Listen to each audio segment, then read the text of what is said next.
안녕하십니까? 몸과 마음의 치유를 지향하는 하이슨 힐링 하우스가 여러분과 함께합니다.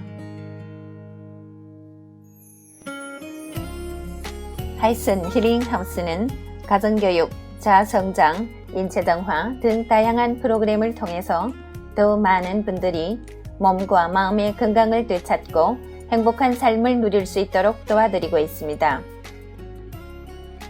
매달 심리건강, 신체건강, 자아개발 등 관련의 책들을 공유하고 있습니다.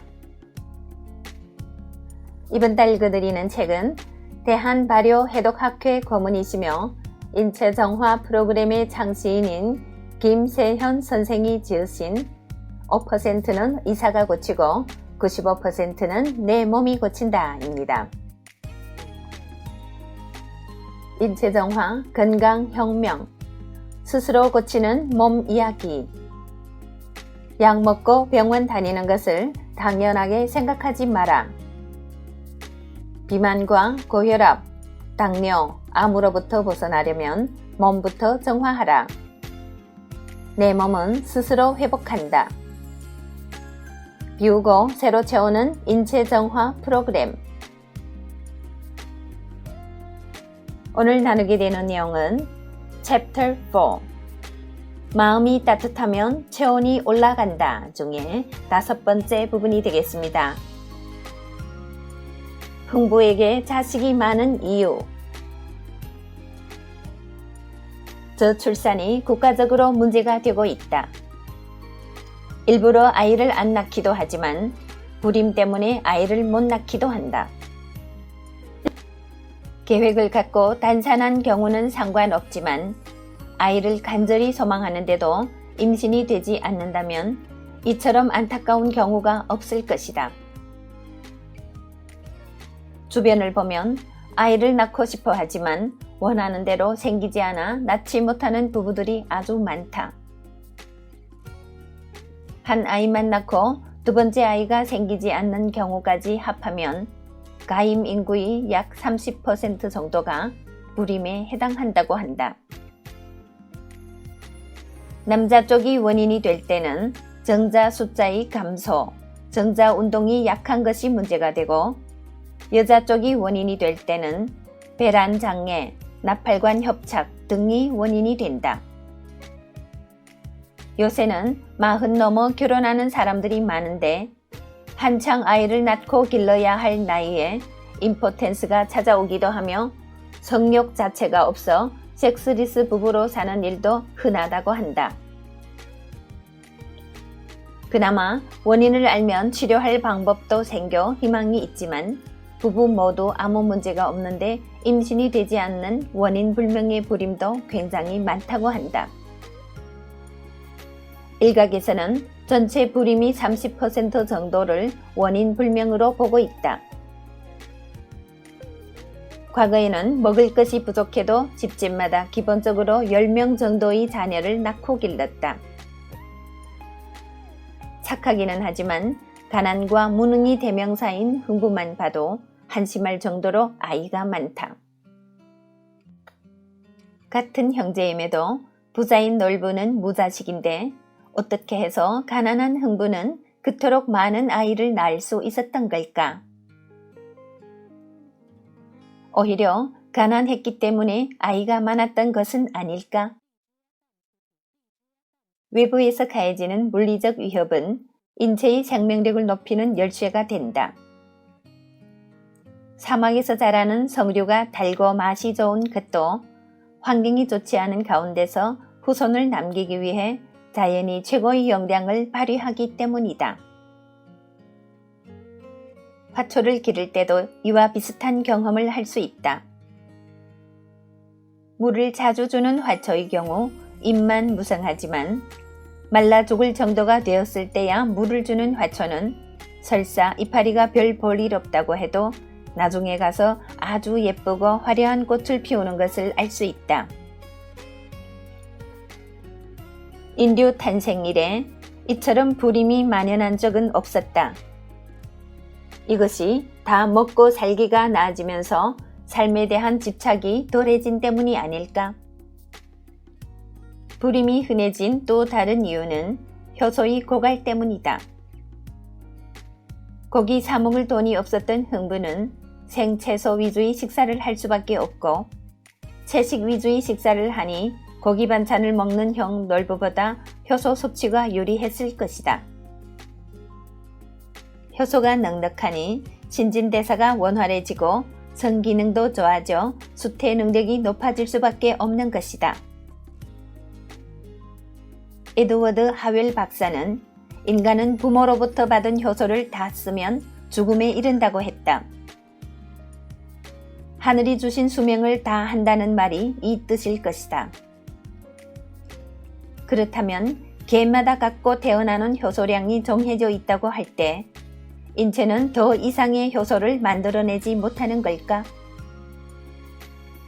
이 문제를 두고 학자들이 오랫동안 연구를 했다. 연구 결과 인간이 부모로부터 일정량의 효소를 물려받기는 하지만 그것이 저장량을 어떻게 유지하느냐에 따라 건강이 달라진다는 것이다. 한 사람이 부모로부터 재산을 물려받는다고 생각하자. 부자 부모에게서는 많이 물려받을 것이고 가난한 부모에게서는 조금 물려받을 것이다. 천성적으로 건강하게 태어났다는 말은 부모로부터 효소를 많이 물려받았다는 뜻이다. 이런 사람은 독을 먹어도 효소가 금세 분해해버리기 때문에 몸에 큰 영향을 받지 않는다.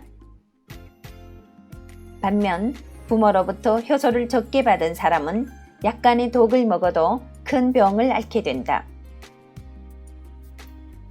부모가 물려준 돈을 아끼는 데는 두 가지 방법이 있다. 하나는 소비를 현명하게 하는 것이고 다른 하나는 돈이 바닥날 때를 대비해서 부지런히 돈을 저금하는 것이다. 아무리 유산을 많이 받은 사람이라고 해도 관리 방법에 따라 삶이 추락할 수 있다.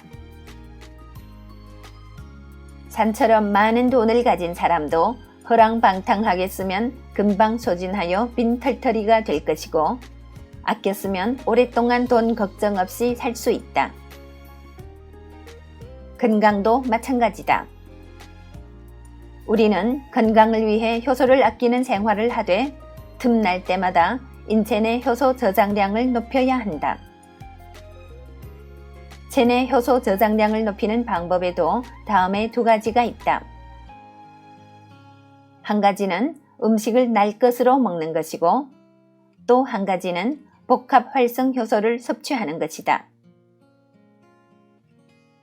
초식 동물이건 육식 동물이건 간에 모든 살아 움직이는 동물은 생식을 한다.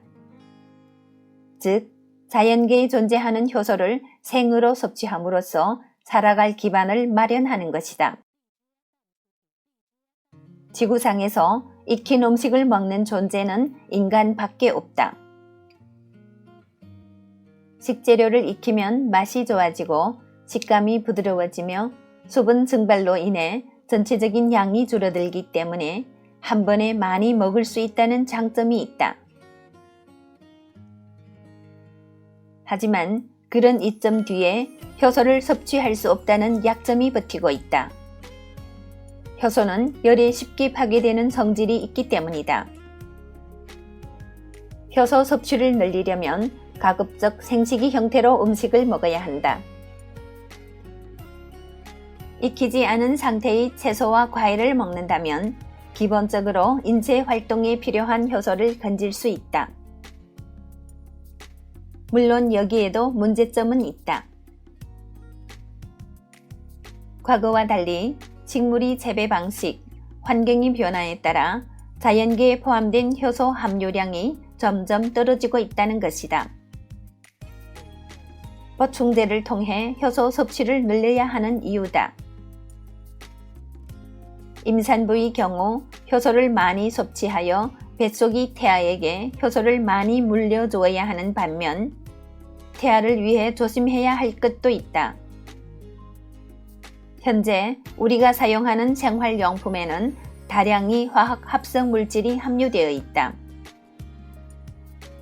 치아 충전제 아말감, 건전지, 살충제, 페인트, 건축자재, 의약품, 배기가스, 각종 플라스틱 제품, 완구, 화장품, 향수, 생수에 이르기까지 화학 합성 물질을 넣지 않는 제품을 찾아보기 어렵다.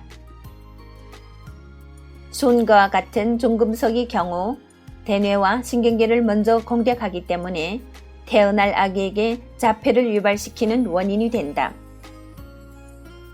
이런 위험을 피하려면 임신 중에는 아무것도 만지지 않고 먹지도 말아야 하지만 현실이 그렇지 못하므로 효소를 많이 섭취하여 효소의 배독 기능에 기대야 한다. 산모에게 효소의 섭취와 더불어 한 가지 더 필요한 것이 있다. 바로 사랑이다. 남편으로부터 사랑을 많이 받은 산모의 경우 혈액이 약알칼리성을 띠게 되어 병원균에 대하여 저항력이 높아지게 되며 효소의 작용이 활발해져서 유해 물질을 몸 밖으로 배출시키기가 쉬워진다. 행복감은 산모에게 건강을 선물하고 나아가 건강한 아기를 출산할 수 있는 가장 기본적인 요건이다.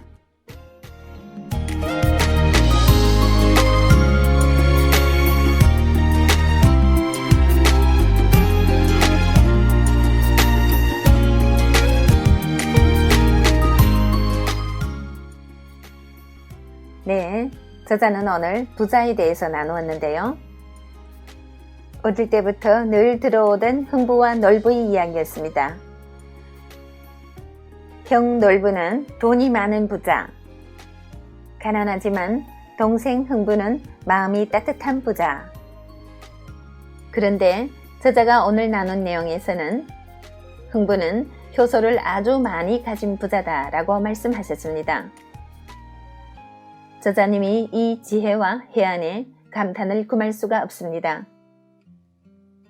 건강을 잃었던 저는 건강을 잃고 나서야 건강한 것이 제일 큰 부자라는 사실을 뒤늦게 깨닫게 되었거든요. 그래서 제가 또 이렇게 열심히 이 일을 하고 있는지도 모르겠습니다. 저자님께서 늘상 입에 달고 계시던 건강, 풍요, 행복, 이 깊은 뜻을 오늘 흥부와 놀부의 이야기를 통해서 다시 한번 깨닫게 된 것 같습니다. 여러분, 신체가 건강한 부자가 되시고 마음이 풍요로운 부자가 되시고 물론 돈도 아주 많이 버시는 그런 대박 부자가 되십시오. 오늘의 방송은 여기에서 마치겠습니다. 애청해주신 여러분 대단히 감사합니다. 여러분의 건강, 풍요, 행복을 기원합니다. 오늘도 좋은 하루 되시고 내일 이 시간에 또 뵙겠습니다. 서울에서 이춘아가 여러분과 함께 했습니다.